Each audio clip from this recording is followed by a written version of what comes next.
So let's set the scene. We're totally post-pandemic and you and your friend are at your favorite Mexican restaurant. The waiter stops by to take your order and drops by some chips and salsa. You know you've still got dinner on the way, but you still find yourself shoveling that spicy salsa into your mouth. Did you happen to notice that as you dug deeper and deeper into that spicy salsa, it just kept getting spicier and spicier? The heat just kept on building until your mouth was totally on fire. Well, there's actually a scientific reason behind this fire in your mouth, and it's the focus of my research. But I didn't study chips and salsa. I studied how time between bites changes the bitterness intensity in Brussels sprouts. And I know that's not quite the same thing as the fire in your mouth, but bear with me, it is just as important. So if we keep with this chips and salsa example, as you were shoveling the chips and spicy salsa into your mouth with barely a breath between each bite, your friend across the table from you was pacing themselves. Between each chip, they took a breath, a large sip of water. Maybe they switched between mild and spicy salsa. As they ate their chips, they were clearing their mouth between each bite, and the fire of spice never built up.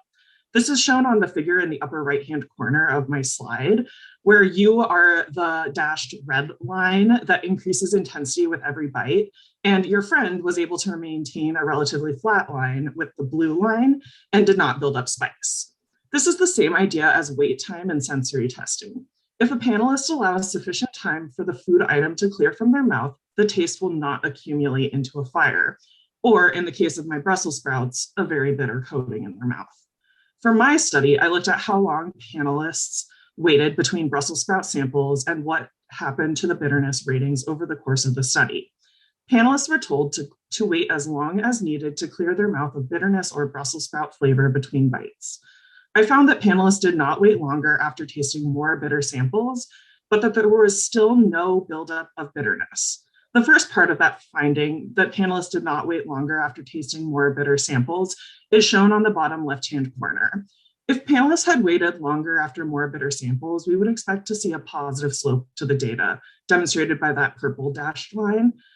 But instead, we see a horizontal line, that bold black line, that's nearly parallel to the x-axis, indicating no relationship between bitterness and time waited.